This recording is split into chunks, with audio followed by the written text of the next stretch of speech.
Hi, I'm Kelsey Anderson with the Tigard Police Department, and this is our video newsletter for October 2024. October is Domestic Violence Awareness Month every year, and this is one of those issues in society that is so complex, and unfortunately we see it a lot right here in Tigard. Detective Kriston Rennell, I know that domestic violence is something that comes across your desk pretty often. Unfortunately, too often, yes. Yeah. What is it that you want people to know about domestic violence? Well, one, that 1 in every 3 women will experience domestic violence, and 1 in every 4 men will experience domestic violence. 1 in 3 women, 1 in 4 men. So if this isn't happening to you, this is happening to a loved one, to a friend, someone maybe in your extended family, someone in your social network. So it's so important that we all get educated around this issue so that we can help the people that we love. And I think sometimes people think about domestic violence just from the sense of having it be physical violence, but it can be different kinds of violence and intimidation. Absolutely. It can be financial, sexual, emotional violence.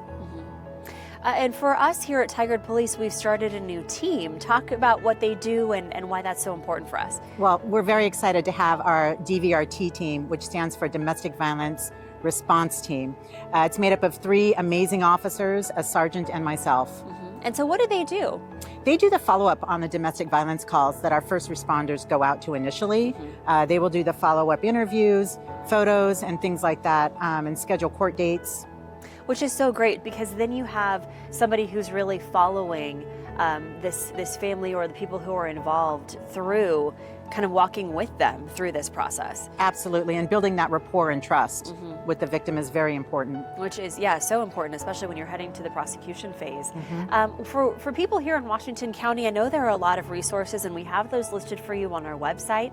That link is tigard-or.gov/DV resources. But here across the county, Kriston, if you can just speak to some of those resources that we have and some of those partnerships that are in place. Yeah, we have the Domestic Violence Resource Center. They have counselors. They also assist with legal issues. We also have the Sexual Assault Resource Center, who address the sexual assaults that can occur in these kinds of relationships. And we have the Family Justice Center, and they kind of encompass both of those things to include additional legal resources.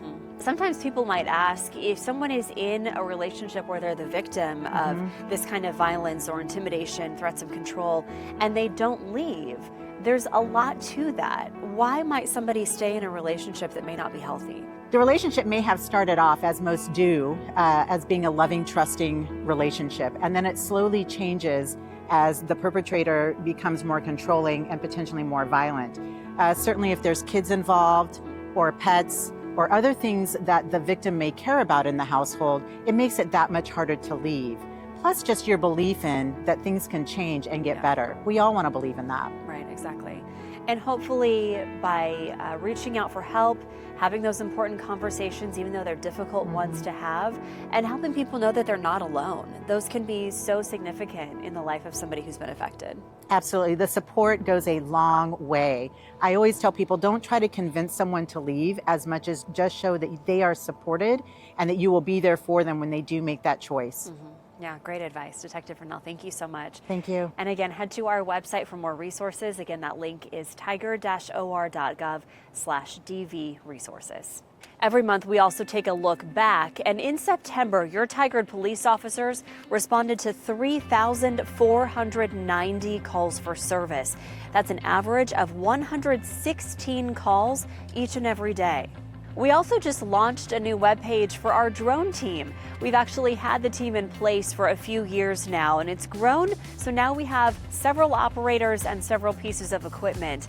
All of our officers who also fly drones have to be certified through the FAA, and there are very strict requirements about when you can use them for law enforcement purposes. We have all of that information for you on our new drone webpage, and you can find that link right here at the bottom of your page. And we also want to say a big thank you to everyone who came out to our open house in September. It was so much fun, and we had nearly 800 people coming through to see demos of our canines and our drone teams, our motorcycle officers, people taking a tour of our building and trying on equipment. Again, thank you to everyone who came by to open house, and we hope to see you back next time we host it. And that's it for this month. Follow us on whatever social platform you use.